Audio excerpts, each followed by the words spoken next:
Hello, everyone. Welcome to Choices Finding Your Joy. Paula Vail here, and I am so excited to share this week's guest with you.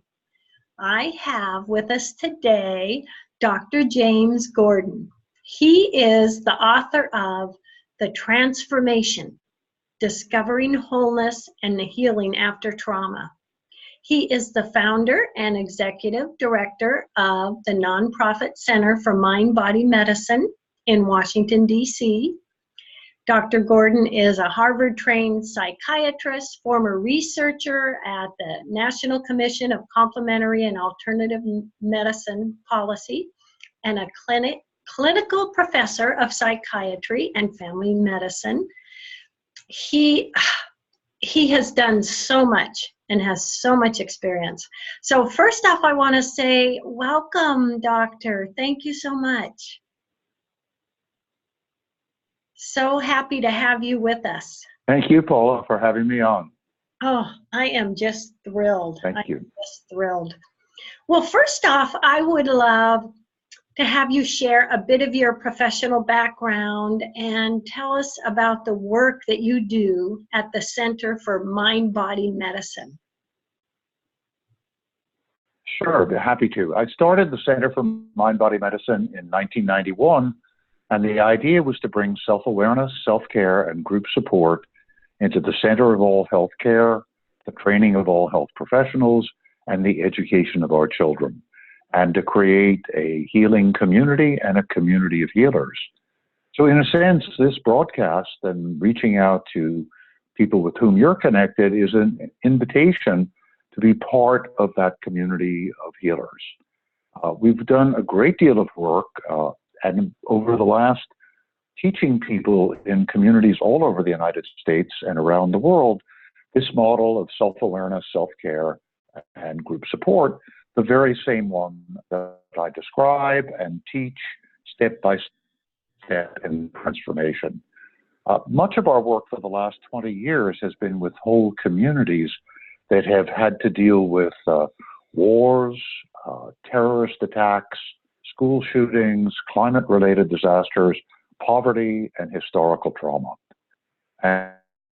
And what we, and when I say we, I mean our Center for Mind-Body Medicine staff, we have about 30 people on staff and a faculty of 130, is that we go to different communities and we work with the people in those communities and we teach these techniques, this comprehensive program that I describe in detail in the transformation, to community leaders, to clinicians, doctors, nurses, mental health professionals, educators, leaders of women's groups, clergy, community organizers, and also peer counselors, including teenage peer counselors. We teach them this model. They learn it on themselves. They learn how to deal with their own stress, their own trauma, their own issues, and then we help them share that model widely throughout the community. So this is what we've been focusing on for the last, a little bit more than 20 years. And we've studied the effectiveness of this approach, the same approach that's in the transformation. And in various places after wars, we've created groups for children and adults, and both children and adults who participate in these groups who come with post-traumatic stress disorder, 80% of them no longer have that diagnosis after 10 meetings in the group.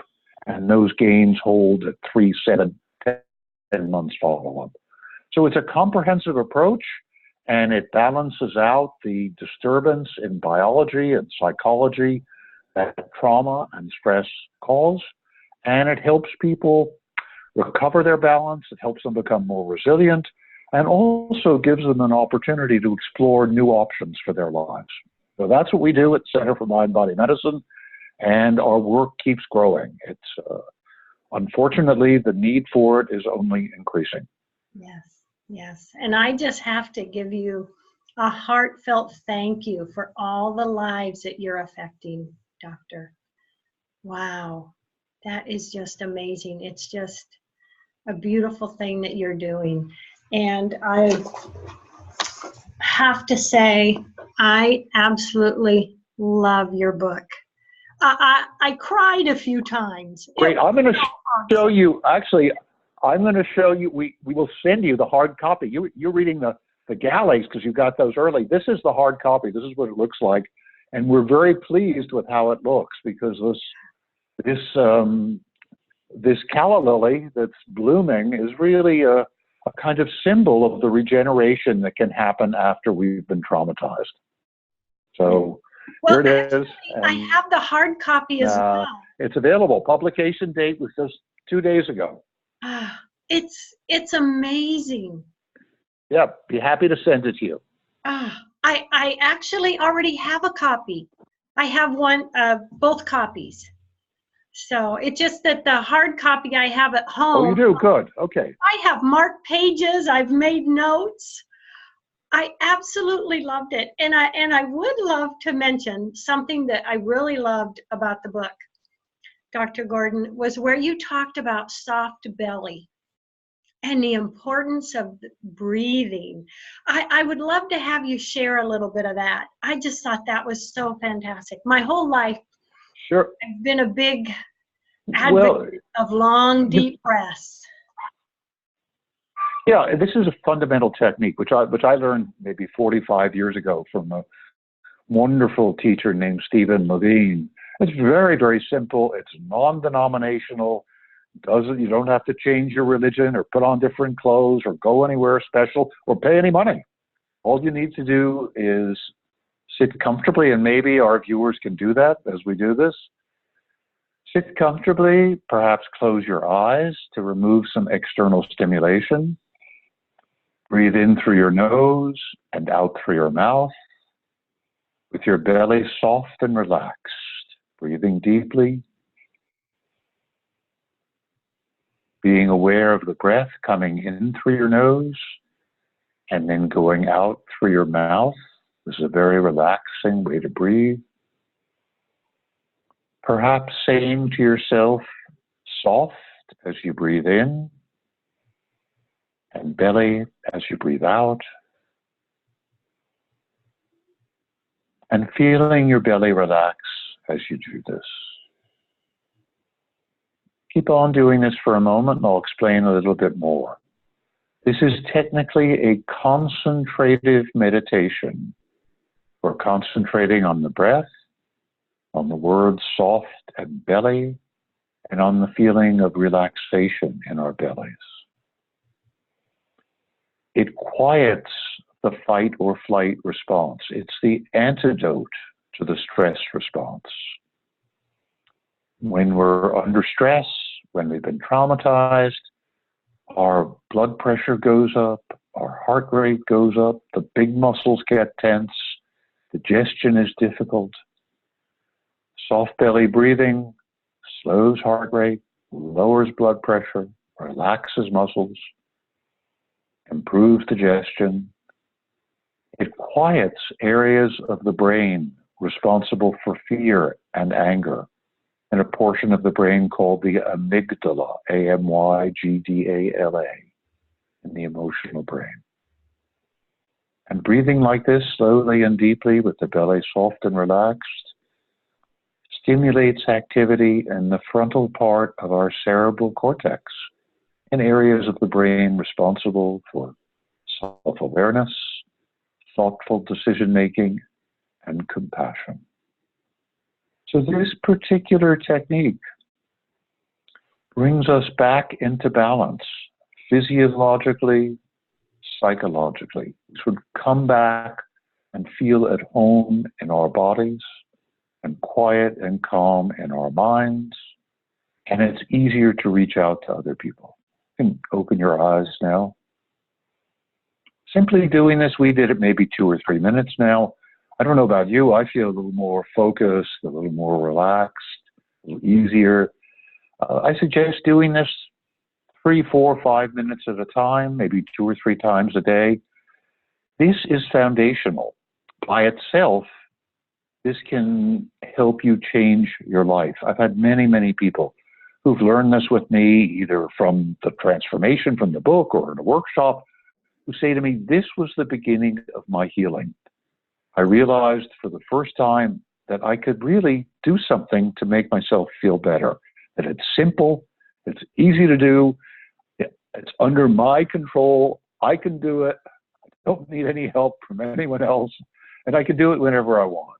Yes. And that idea and that actual experience of being able to make change, not only do we feel calmer and more present and more relaxed and maybe more alert, but also we realize that we have the capacity to make a difference in how we feel. And that is the antidote not only to fight or flight, but also to that sense of helplessness and hopelessness that we may feel when we've confronted and are having difficulty with a major challenge, with a trauma of some kind in our lives.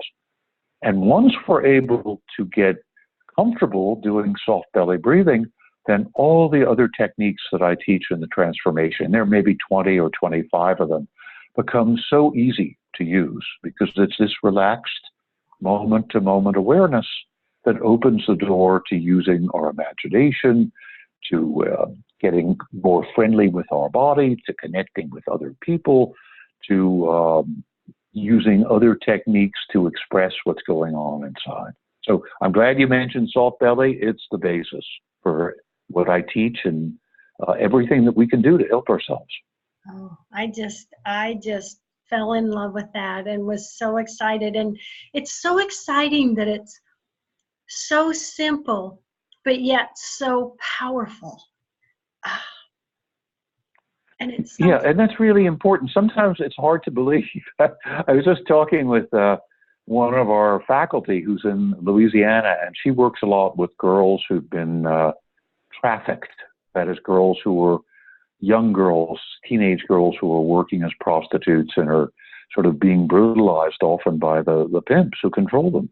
And she says when the girls come into the program and they want to get away, or at least they think they may want to get away from this man who's been abusing them in so many ways, they're amazed by how simple this technique is and what a difference it makes to them so quickly, how it's the beginning of gaining some perspective on this incredibly abusive situation and of gaining the self-confidence that it takes to break away from it. And what she was quoting, she said, the girls say, this is so mind-blowingly simple, and it is. And in fact, so are pretty much all the techniques I teach. They're very simple. They're not always easy to do because sometimes we're so preoccupied and, we all have our challenges and making changes in our lives, but they are all easy to do, and they have a profound and measurable effect on our biology and also on our psychology. Yes, and I absolutely love that so many of the techniques that you point out in your book, I mean, they differ from traditional methods, but oh my gosh, you explain them so well, and it's a whole different way of, the people that are trying to release and recover from a trauma, that they can heal and change their lives. Share some of the other methods that you talk about in your book. It's so fascinating. Sure. Well, one of them, and one of the things that we need to do when we've been traumatized, and whatever that means, it may mean a divorce, it may mean the death of a family member or a close friend, it may be, a very difficult challenge at work, it may be a physical illness, whatever the trauma is. One of the things that happens to us is not only we're anxious and agitated, but also we're kind of frozen in our bodies. We're kind of shut down with tension. We have difficulty often accessing our emotions. They're there, but we've buried them to deal with the trauma, to deal with the challenge. So it's really important to get moving physically. And one of the techniques that I teach early on in the transformation is an expressive meditation. There are many kinds of meditation. Soft belly is a concentrated meditation. There's also mindfulness meditation, becoming aware of our thoughts, feelings, and sensations as they arise. And there are also expressive meditations, which are not used very much in modern medicine or modern psychotherapy, but they're our heritage. Our ancestors and Aboriginal people everywhere on the planet use expressive, active meditations where we move our body and get out what's bottled up inside. And the one I like best, or the one I use first, is simply standing up with your legs shoulder width, your feet shoulder width, and beginning to shake up from your feet, up through your knees and hips and chest and shoulders, just shaking as much as you can. And I'm sitting in a chair now, so you can do it. If you can't stand for any reason, you can do it while you're sitting. We've done it with lots of people in wheelchairs. We've done it with people in hospital beds. And what this does, there are three parts, but this first part of shaking begins to loosen up the tension that so many of us carry with us. I'm thinking, as we're talking now, of a woman in her 30s who was a firefighter, and she's the first woman in the fire department in her southern city. And there was a lot of difficulty, a lot of nasty comments from the guys and sexual harassment and other things. And she kind of froze and shut down. She still did her job and did really well, but she just felt so constrained, and her voice was like she could hardly speak because she was, was afraid of, yelling or screaming or getting in trouble with expressing her feelings. For her, this shaking was the beginning of opening up, of loosening up, and the beginning of feeling free again and feeling able to deal much better with the situation. So it seemed weird. To her, she looked at me like I was crazy when I suggested shaking. I said, do it. See what happens. I'm not asking you to believe me or take this on faith. Just give it a try, and then you decide. So she did it for about 5 or 6 minutes, and then we paused for a couple of minutes, and she just relaxed and breathed. And then I put on some music, and then she danced. She moved her body to the music. And she had her eyes closed. I had my eyes closed. There were a bunch of it was a workshop. There were 40 or 50 other people in the room, all had our eyes closed. And when afterwards, because we don't want to be self-conscious, we don't want people looking at each other. This is just for you, just for each person. When she opened her eyes afterwards, there was a big smile on her face. And when she spoke, for the first time in 2 days, you could really hear her voice. She was speaking really out loud instead of this narrow, tight little croak. She was speaking a full-throated voice. And she says, I haven't felt like this in 2 years. I haven't been able to move as easily. I can feel my emotions. I'm in touch with my feelings now, with my sadness and my anger and my joy. And I saw her subsequently about a year later, and she's continued to do this. And she's now become a very important voice in her fire department, not only for her own rights, but for the rights of all the women and also all the men in the department. She really got her voice back and got her body back and got her whole self back. And this was the beginning. It wasn't the whole story, but this got things started for her. And there are many other techniques, many other ways of self-expression, in words and in drawings. We use guided mental imagery to help people solve problems, to help people imagine a safe place where they can feel more comfortable and they can deal with situations more easily. We work with genograms, family trees, to help people. If you do this, when you read the transformation, you'll see my colleague Sabrina and her genogram, and learn how much she learned about family difficulties that she never really considered until she drew this diagram of her family and how those are affecting her.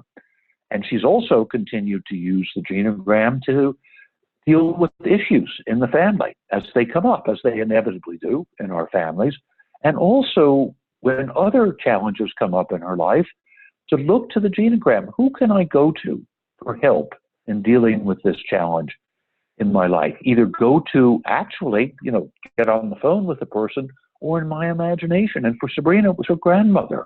So when she has a difficult time with her husband or a difficult time in her work situation, she closes her eyes, she opens them, she looks at the genogram, she sees her grandmother, and she says, Grandma, what do you think about this?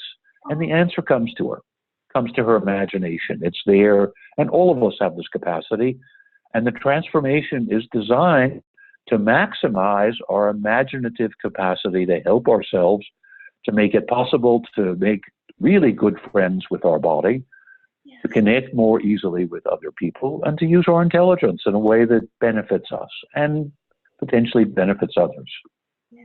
I love that idea. I just, for myself, I think about my dear Annie Jackie who raised me, and I still so many times I think of her, in my daily life, and that really can give someone, it changes it releases things, and it's like, okay, I was able to share how I'm feeling with someone.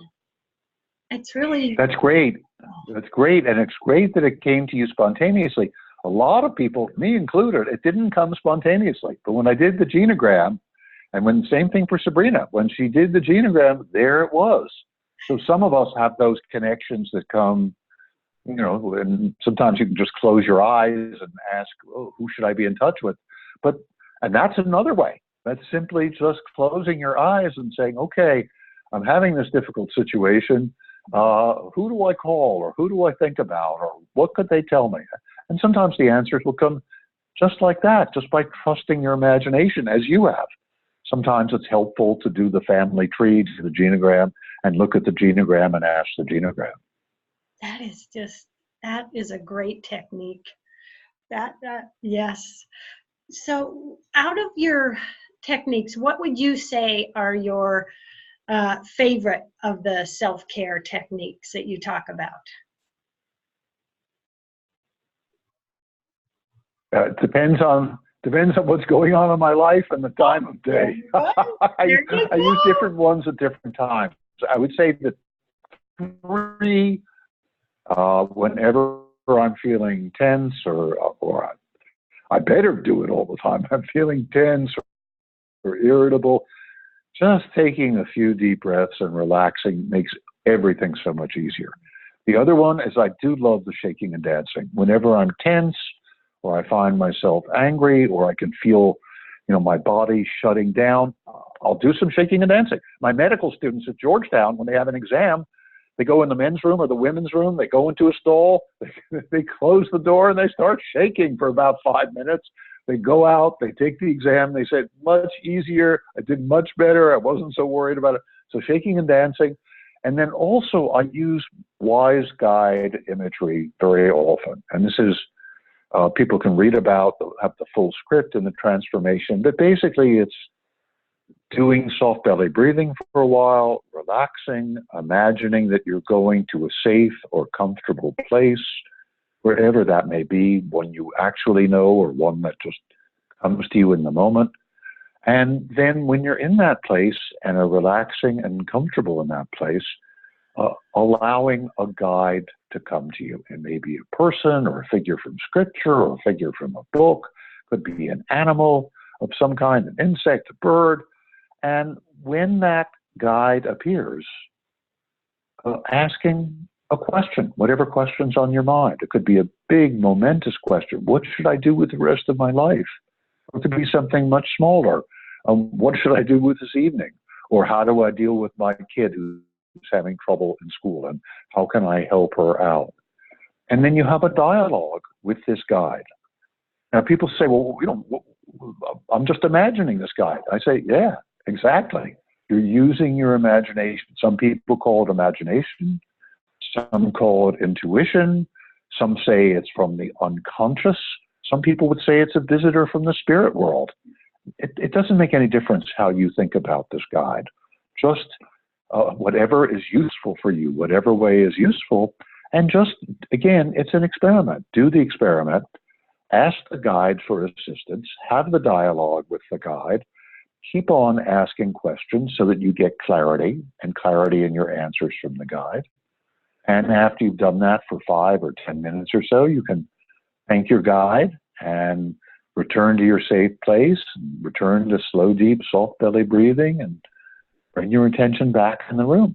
And you can do this often. I would say I'd probably do it at least twice a week when I come up against a difficult situation. I just ask, what should I do? The answers, I would say, almost always are extremely helpful to me. And if I don't get clarity, or as much clarity as I'd like from the first visit with the guide, I may go back a day or two later and say, okay, well, what about this? And sometimes it's the same guide, and sometimes it's an entirely different guide. But all of them have been giving me interesting answers for 45 years. I first learned this technique actually from Ruth Carter Stapleton, who was Jimmy Carter's sister. She was a Protestant minister. And she taught this, and I thought, let me try. At first it seemed weird to me too, but it's proved to be so helpful to me over the years. Gosh, your book, Dr. Gordon, The Transformation, is so amazing. I have to tell you, I'm ordering copies for friends. I just fell in love with it. Everyone, I just can't tell you how much I enjoyed it. And I believe, Dr. Gordon, they can get more information on you at jamesgordonmd.com. We have about a minute left in the show. Doctor, what last words do you want to say to everybody? I want to say that this healing and this building of resiliency and creating a more hopeful, more fulfilled life is possible for everyone who's watching us. I've worked with people who've been through some of the most horrific situations on the planet. And the vast majority of those people have found some healing and some hope, sometimes a great deal of healing and a great deal of hope through using this approach that I describe in The Transformation. So it's possible. It's possible for everyone. Just be open to it. Experiment with it. And if one technique doesn't seem right for you, there are plenty of others in the book. You can come back to the one that doesn't seem right a little bit later on. So do the experiment. Open yourself to the possibility and become part of the healing community. Oh, thank you, Paula. Thank you, Dr. Gordon. I'm just so honored. This has been great. Love, hugs, and blessings. And to everybody out there, love, hugs, and blessings. Thank you for joining us today. Bye. Bye. Thank you again.